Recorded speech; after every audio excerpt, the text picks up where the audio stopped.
Welcome, saber enthusiasts. I am Nick Nitro, and I am the Lord of the Crucible.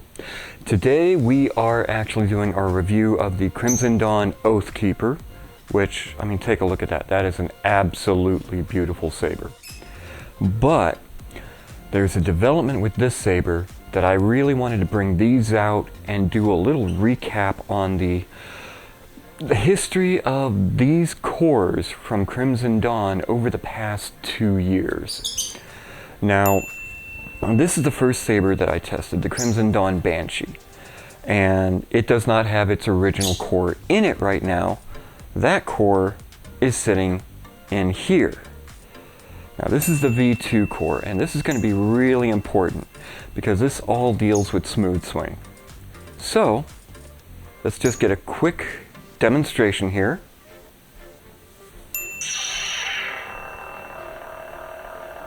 You see there's no swing.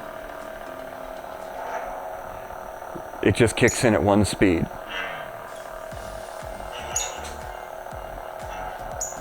Nothing. So, Now later on, they had the V4, which had a very similar effect, so I'm not even going to display that here.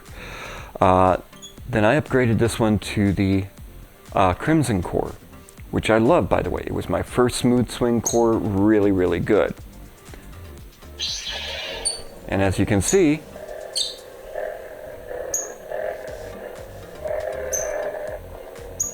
although nothing on rotation, and there's almost a little lag. If you move slow enough, it won't kick in. I know, right? So that brings us to the Oathkeeper, which is a V8 board. The only 6.1 board that I have is not currently functional. With this channel, this is hardly a surprise, right? Anyway. Oh. Now, this is something that really surprised me. So here we go. Very smooth sounding, smooth swing. Here, let's get it over by here. You may not be able to hear it quite so well. It kicks in at even the slightest sound. Even, here, bring it over here. Even on rotation.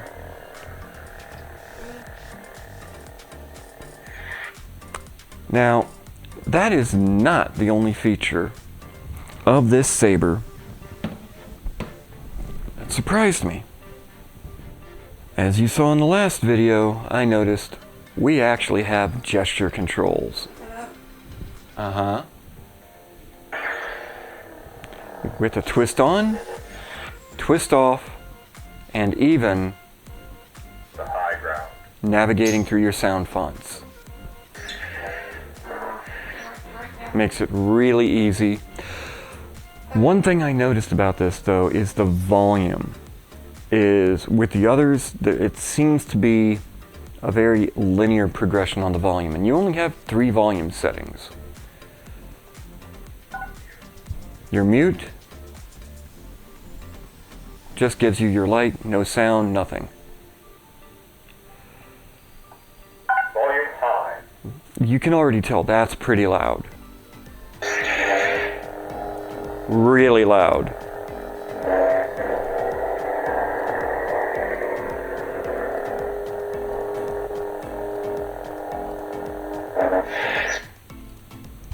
Now,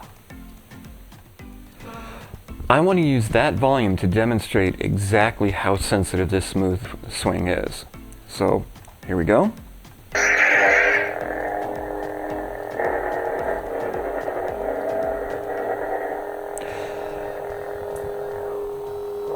You may hear some stuttering when I'm rotating it. That is due solely to the shake that's naturally in your hand when you're doing a rotating motion.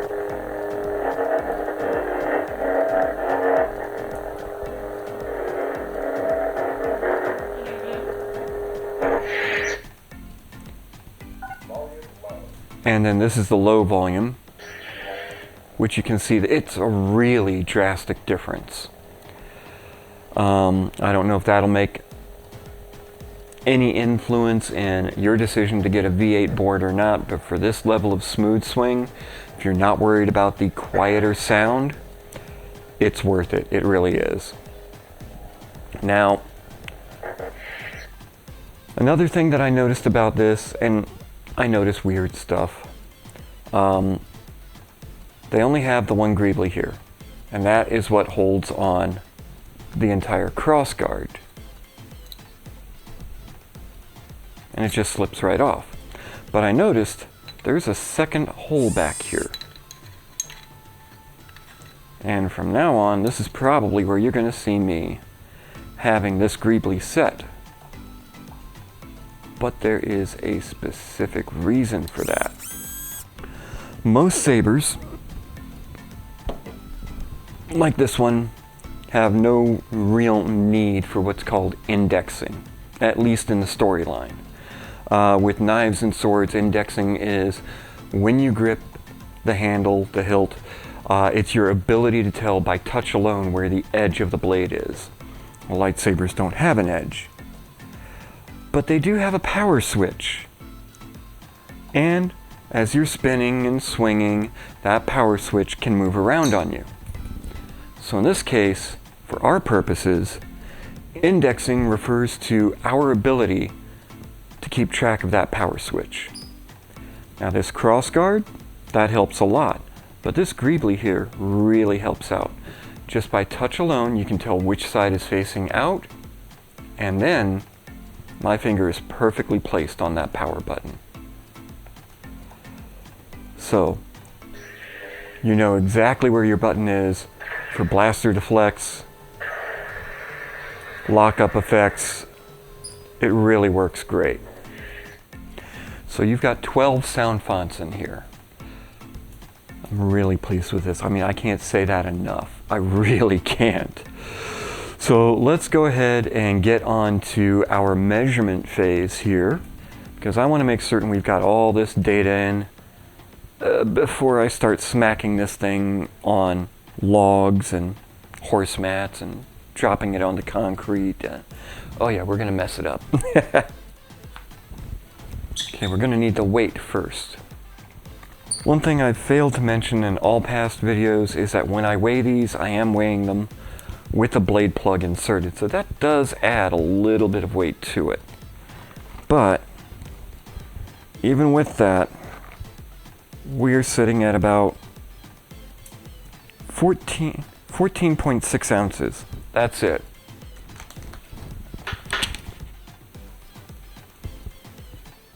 Let's go ahead and work on the length. Now this gets a little interesting because the way the emitter is, you've got that little cutout there.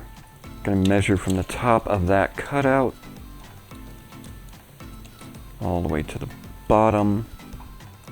And we are at 10 3/4 inches. Now let's find the smallest diameter here. Obviously the cross guard, that measures really wide, but you're not realistically going to try and grip around that. Let's see here.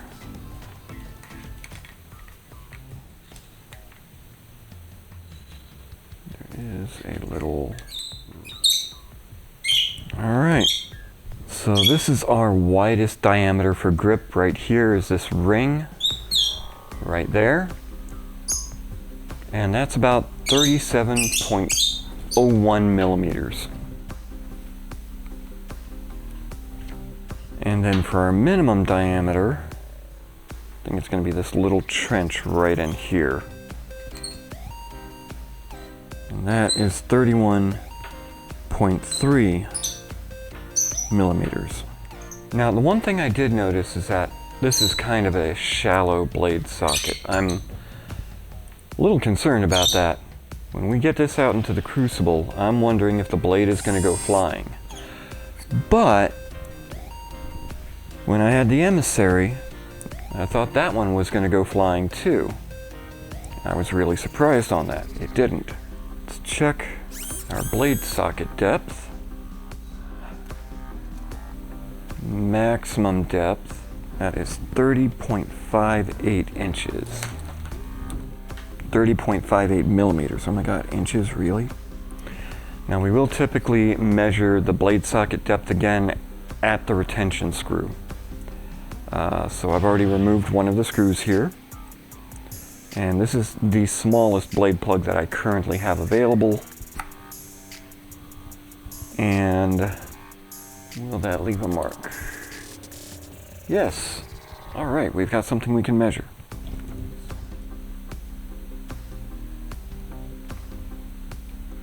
Our blade socket depth at the retention screw is 18.94 millimeters.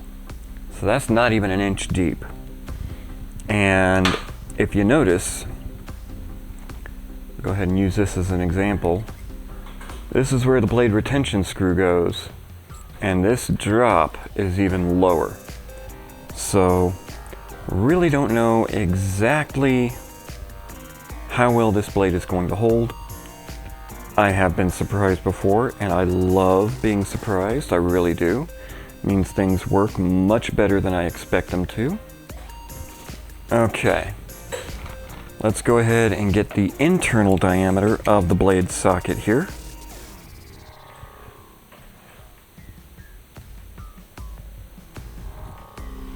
That says that it is an even 1 inch for the internal diameter.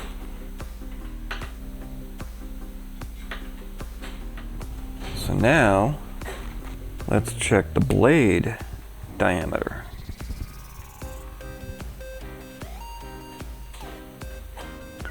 That is 0.994 inches in diameter. Last thing we have to check here is our balance point. There's also something else I want to show you, something I stumbled across.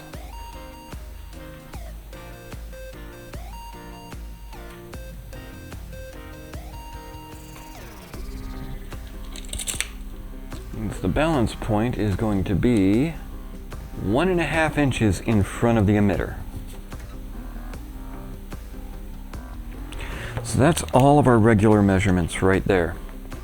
As many of you know, the more complicated you make any piece of software and hardware, the more likely you are to get little glitches.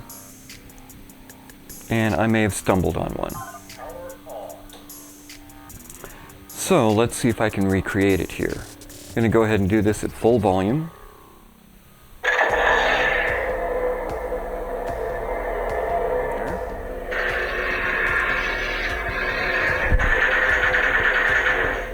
There we go.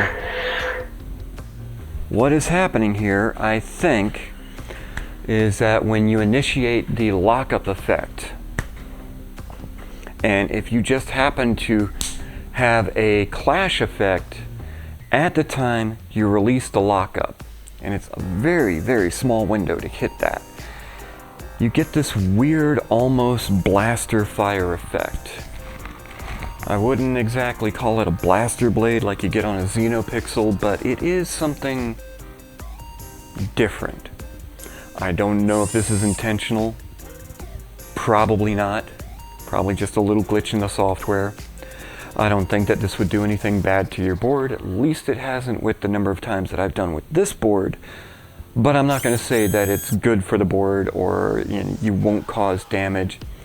I just don't know. But it is something interesting to be aware of. And by the way, I really do like spinning this one. It gives you a lot of control.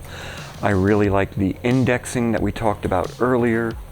And this one has a USB-C recharge port. So all in all, very happy with this saber.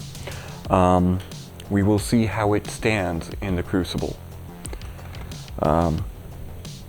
By the way, I want to thank everyone who commented on the last video.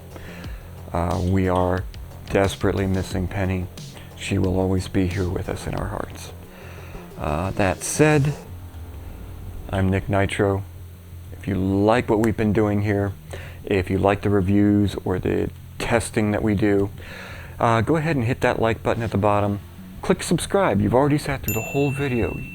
Please go ahead and subscribe. It helps us out a lot. And if you do subscribe, hit that notification bell. But by all means, I hope we've entertained you today, maybe provided some information that you can use. I'm Nick Nitro. This is Rocky, and we will see you in the Crucible.